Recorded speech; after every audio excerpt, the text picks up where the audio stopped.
United Nations Security Council members decried a United States policy shift on Israeli settlements on Wednesday during a meeting where they discussed recent developments in the Middle East, including Secretary of State Mike Pompeo's announcement 2 days before.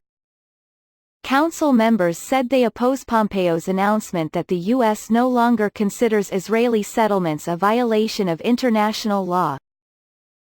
The members stressed that their stance is that the settlements are illegal and undermine a potential two-state solution to the Israeli-Palestinian conflict. At the Security Council briefing on the Middle East, British Ambassador to the UN Karen Pierce said, "I wanted to stress the UK position on settlements hasn't changed. They are illegal under international law. They present an obstacle to peace. They threaten the physical ability of a two-state solution." In a statement sent to Fox News on Monday following Pompeo's announcement, Vice President of the European Commission Federica Mogherini said, "The European Union's position on Israeli settlement policy in the occupied Palestinian territory is clear and remains unchanged. All settlement activity is illegal under international law and it erodes the viability of the two-state solution and the prospects for a lasting peace."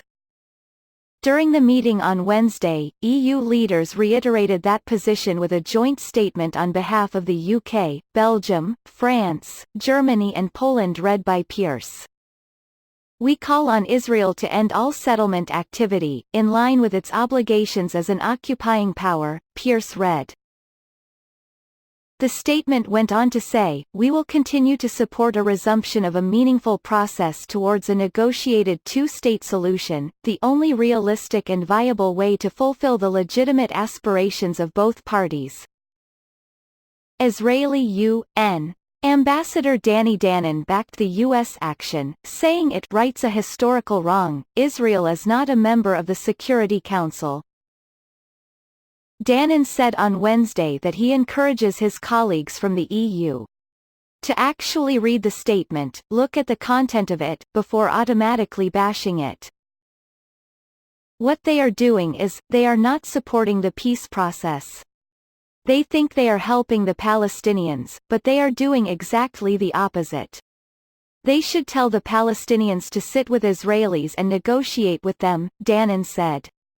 "What the EU is trying to do is to force the solution to the conflict without negotiations, and by doing that, they are actually delaying the negotiations."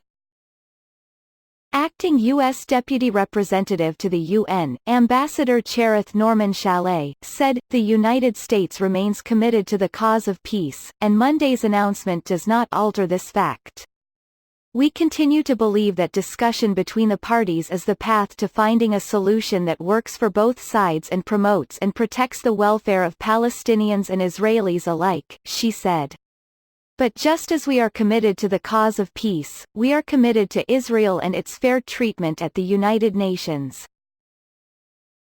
For his part, Palestinian ambassador to the UN Riyad Mansour criticized the U.S. for softening its position on Israeli settlements. "It will only affect the image and credibility of the U.S., or what is left of it," he added. Israel captured the West Bank and East Jerusalem in the 1967 Mideast War and quickly began settling the newly conquered territory. Today, some 700,000 Israelis live in the two areas, which are both claimed by the Palestinians for their state. After the war, it immediately annexed East Jerusalem, home to the Holy City's most important religious sites, in the move that is not internationally recognized. But Israel has never annexed the West Bank, even as it has dotted the territory with scores of settlements and tiny settlement outposts. While claiming the fate of the settlements as a subject for negotiations, it has steadily expanded them. Some major settlements have over 30,000 residents, resembling small cities and serving as suburbs of Jerusalem and Tel Aviv. On Wednesday, Mansour al-Otaibi, Kuwait's ambassador, said 14 council members agreed on a press statement saying settlements are illegal and undermine a two-state solution and a 2016 council resolution.